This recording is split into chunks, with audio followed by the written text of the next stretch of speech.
Hello everyone, it's Terry. Today we are going to do something quite different, and we are going to introduce you someone very special, Jessica from Nabe. I first seen Jessica's creation at the beginning of the pandemic. She makes beautiful ceramic wares, and very fortunately she has agreed to collaborate with us, and she's going to show us behind the scene of Nabe. So we're going to see how Jessica creates one of her plates. Without further ado, let's go.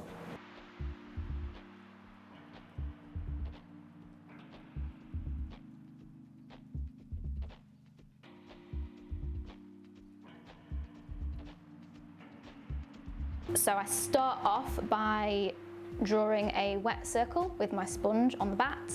This helps the clay ball to stick to the bat, and it's also really helpful to have a circle that you can aim for the middle of, so that just makes it a bit easier to center the closer it is to the middle. To start off with, I roughly center the ball of clay by pushing down with my right hand and in with my left hand. You'll kind of see the wobble start to disappear the more I do that. Once it's roughly centered, I am doing what's called coning up, which is pushing both my hands in so that the clay forms a cone upwards. That helps to kind of get all the clay particles aligned so that they're all going in one direction.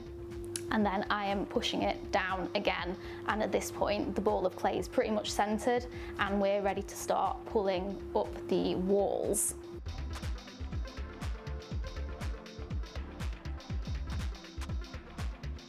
I then flatten the clay. I'm pushing it down just so it's a nice flat plane. Once that's done, I'm pulling up a small foot ring, and then I'm compressing the clay with a rubber kidney. That helps to get everything really nice and smooth so it's really even, and that will help to prevent any kind of cracks forming as the plate dries out. Now the plate's leather hard, it's ready to be trimmed. So this process is essentially just removing the excess clay with a sharp turning tool and really refining the shape so it has some nice kind of sharp edges and it's actually looking a bit more like a plate rather than just a flat piece of clay.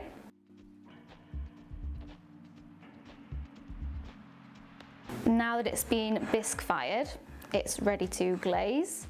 Normally what you do is you would dip the entire piece into a bucket of glaze, but I don't have any buckets big enough for that, so I'm having to kind of improvise here. I'm just pouring the glaze over the top of the plate and then letting any excess drip off. Once the glaze is dried on the plate, I'm just going to sponge down any drips on the bottom.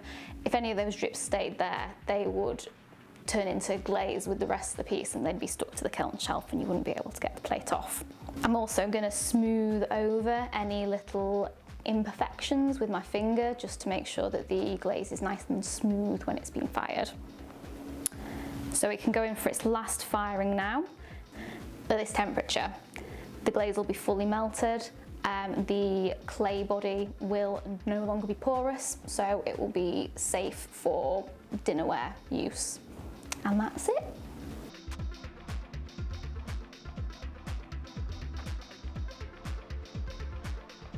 So a glaze is essentially like a layer of glass. It will go onto pieces, it can be either decorative or it can be to make it food safe, which is what it's doing in my case. It really just is a kind of a protective barrier between what you're putting on the plate and the plate itself. You can actually use just the raw clay without putting a glaze on it, but it just generally looks a bit nicer to have a glaze on top of it. As long as the clay is being fully fired, it's what's called vitrified, which basically means it's no longer porous, so you're not going to get any like bacteria from eating food off it or anything like that.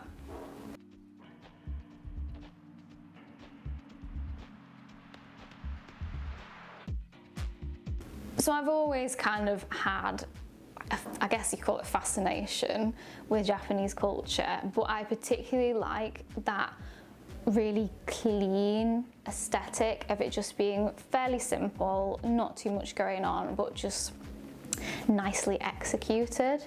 And that was just kind of my jumping off points. That's one of the reasons that I moved into porcelain as well, because I feel like it's easier to get a really like smooth, clean, crisp looking finish with it compared to stoneware.